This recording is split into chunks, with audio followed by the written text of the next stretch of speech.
నందమూరి తారక రామారావు మానసపుత్రిక గురుకుల పాఠశాల వ్యవస్థ అని సోషల్ వెల్ఫేర్ గురుకుల విద్యా విశ్రాంత ఉద్యోగుల సంఘం జనరల్ సెక్రటరీ పివి కృష్ణారావు అన్నారు. నెల్లూరు జర్నలిస్ట్ భవన్లో జరిగిన మీడియా సమావేశంలో ఆయన మాట్లాడారు. గురుకుల విద్యాలయాల ద్వారా ఎంతో మంది ఉన్నత స్థాయికి ఎదిగారన్నారు. రిటైర్ అయిన తర్వాత రావాల్సిన బకాయిలు చెల్లించకుండా నాంచుతున్నారని అన్నారు. ఉన్నత అధికారులకు ఎన్నిసార్లు విన్నవించుకున్నా ఫలితం లేకపోయిందన్నారు. రాష్ట్ర ఆర్గనైజింగ్ సెక్రటరీ కిరణ్మయి మాట్లాడుతూ రిటైర్ అయిన వారు ఏ బెనిఫిట్స్ తీసుకోకుండానే 55 మంది మరణించారని ఆమె ఆవేదన వ్యక్తం చేశారు. మీడియా ద్వారానే మా సమస్యలు పరిష్కారం అవుతాయని నమ్ముతున్నామని జిల్లా ఉపాధ్యక్షులు జానకిరామ్ అన్నారు. గురుకుల విద్యాలయాల్లో బోధనా సిబ్బంది, బోధనేతర సిబ్బంది పిల్లలను కంటికి రెప్పలా కాపాడతారని జిల్లా అధ్యక్షులు మార్గరెట్ అన్నారు. ప్రభుత్వం మా సమస్యలు గుర్తించి న్యాయం చేయాలని కోరుతున్నామన్నారు.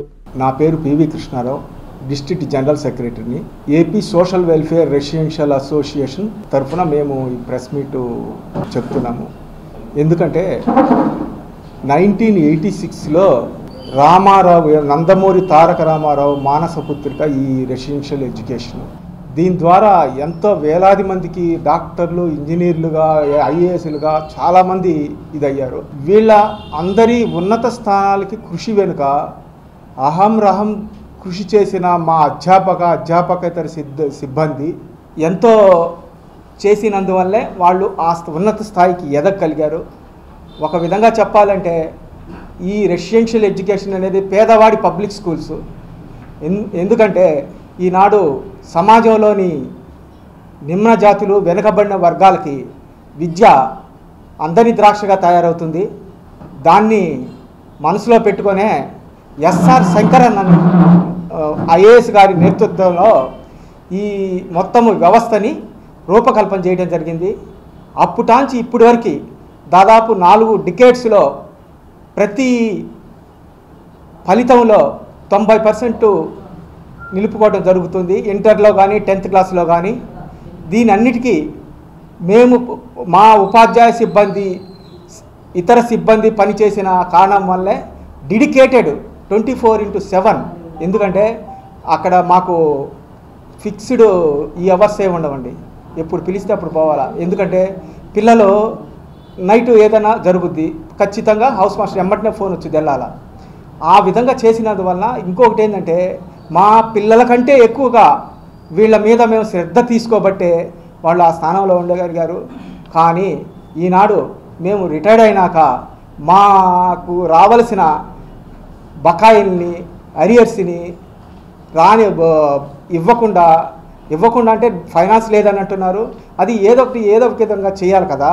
ఇప్పుడు లేదా ఫ్రేజ్డ్ మేనర్లో అన్నా చేయకుండా నాన్పూర్ ధోరణి మా సెక్రటరీ గారికి, అనేక మంది ఎమ్మెల్యేలకి, ప్రజాప్రతినిధులకి, అందరికీ అధికారులకి అందరికీ రిప్రజెంట్ చేశాము.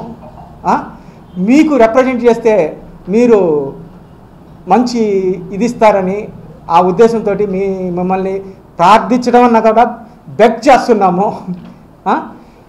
ఇది ఈ విధంగా మాకు రావాల్సిన అరియర్స్ని సకాలంగా కల్పిస్తే ఇప్పుడు రిటైర్మెంట్ అయినాక పిల్లల పెళ్ళిళ్ళు, ఆరోగ్యము, ఇతర సమస్యలన్నీ ఒక్కసారే వస్తాయి.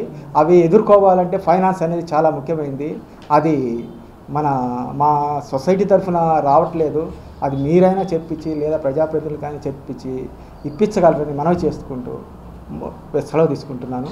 తర్వాత ఎందుకంటే 2020 నుంచి మాకు బకాయిలు ఉన్నాయండి. దాదాపు 5 ఏళ్ళు అవుతోంది. ఇప్పటి వరకు కూడా మా సమస్యలు తీరలేదు. ఇందులో 550 మంది ఎంప్లాయీస్ వరకు రిటైర్ అయిన వాళ్ళు 20 నుంచి 25 మధ్య కాలంలో రిటైర్ అయితే వాళ్ళల్లో 55 మంది ఇప్పటికి చనిపోయారు. ఏ బెనిఫిట్స్ తీసుకోకుండా చనిపోయిన వాళ్ళు 55 మంది ఉన్నారు. ఇంకా కూడా అంటే మేము కూడా వరుసలో ఉన్నాం, క్యూలో మేము కూడా వెనుకున్నాము. కాబట్టి మా తర్వాత ఈ పరిస్థితిలో మాకు న్యాయం జరగాలంటే ఎక్కడ సరిగ్గా మాకు ఈ వ్యవస్థ ద్వారా మాకు జరగట్లేదు అనేటువంటిది మీ ద్వారా అన్న మా వాళ్ళ పిలిపిద్దామనేటువంటి ఉద్దేశంతో ఈ కాన్ఫరెన్స్ ఏర్పాటు చేసుకున్నామండి. అదే మాకు రావాల్సిన బెనిఫిట్స్ని సేమ్ యాజ్ ఇట్ ఈజ్గా మా సొసైటీ వాళ్ళు మాత్రం క్లియర్గా తీసుకుంటున్నారు సార్. ఇప్పటి వరకు రావాల్సిన బెనిఫిట్స్ని హెడ్ ఆఫీస్ వాళ్ళు మాత్రం క్లియర్గా తీసుకోవడం జరుగుతుంది. ఇక్కడ ఒక చిన్న విషయం చెప్పాలి మీకు. అంటే మేము జీతం తీసుకునే పని చేశాము, కానీ మా రెసిడెన్షియల్ స్కూల్ ప్యాటర్న్లో పనిచేసేటువంటి ఉపాధ్యాయుల విషయానికి వస్తే మాకు సెకండ్ సాటర్డేలు కానీ, సండేలు కానీ, పబ్లిక్ హాలిడేస్ ఏవి కూడా వర్తించవు సార్. ఎందుకంటే ఖచ్చితంగా సార్ చెప్పినట్టు మేము ఎప్పుడూ అవైలబిలిటీలో ఉండాలి. ఏ పిల్లవాడు కొట్టుకున్నా, ఏ పిల్లవాడికి ఏదైనా బాగలేకపోయినా వారంలో 4 రోజులు ఎవరైతే క్యాంపస్లో ఉంటామో మేము గవర్నమెంట్ హాస్పిటల్స్లో కానీ ప్రైవేట్ సెక్టర్ హాస్పిటల్లో కానీ పిల్లలతో పాటు ఉండాల్సినటువంటి అవసరం ఉంది. ఏమాత్రం పిల్లవాళ్ళకి కానీ పిల్లలకి కానీ ఏదైనా జరిగితే ఇమ్మీడియట్గా మా మీద సస్పెన్షన్ యాక్షన్ తీసుకోవడం జరుగుతుంది. ఎన్నో ఒడిదుడుకులు వేయొచ్చి చాలా బాధతో చెప్తున్నాం సార్ ఈ విషయం. మేము అందరూ మా ప్రజాప్రతినిధులకి రిప్రజెంటేషన్ ఇచ్చాము. మేడం గారు చెప్పినట్టు సీఎం గారి దృష్టికి కూడా రిజిస్టర్ పోస్ట్ ద్వారా అందరికీ పంపించడం జరిగింది. 62 సంవత్సరాలు కూడా ప్రీవియస్ గవర్నమెంట్లో మేము ఫైట్ చేయడం జరిగింది సార్. కోర్టుకు పోవడం జరిగింది, కోర్టు కేసు విత్డ్రా చేసుకురండి మీకు ఇస్తామని చెప్పడం జరిగింది. అవన్నీ మేము వదిలేసాము. కనీసం మాకు ఇవాళ రావాల్సినటువంటి బెనిఫిట్స్ అయినా రావాలి అంటే ఒకే ఒక్క వారికి మేము ఎంచుకున్నది మీ ద్వారా మాత్రమే అది సాధ్యమవుతుందని మేము గట్టిగా విశ్వసిస్తున్నాం సార్. ఎందుకంటే మా బాధలు మీతో చెప్పుకున్నాం అనుకోండి, ఖచ్చితంగా అది ప్రభుత్వం దృష్టికి వెళ్తుంది, మా బాధలు తీరుతాయని మేము ప్రగాఢంగా విశ్వసిస్తూ మాకు అవకాశం ఇచ్చినటువంటి మీకు ఇచ్చేసినటువంటి మీ అందరి పత్రికా సోదరులందరికీ కూడా ధన్యవాదాలు తెలియజేస్తూ ముగిస్తున్నాను సార్. 0 to హీరోస్ తీసుకొని వచ్చాం. లైబ్రరీలో బుక్స్ సార్ అయితే లైబ్రరీ సార్ కూడా ఎంతో చక్కగా అప్ టు డేట్గా అక్కడ నుంచి మనకు డౌన్లోడ్ జరగడం ఆలస్యం, బుక్స్ అన్నీ కూడా పిల్లలకు డిస్ట్రిబ్యూట్ చేయడం జరిగింది అనమాట. కొంచెం లేట్ కాకుండా అన్నీ కూడా డిస్ట్రిబ్యూట్ చేస్తూ వచ్చాము. వాళ్ళ రిజల్ట్స్ కోసం కూడా night and day, no holidays, no second Saturdays, no festival holidays.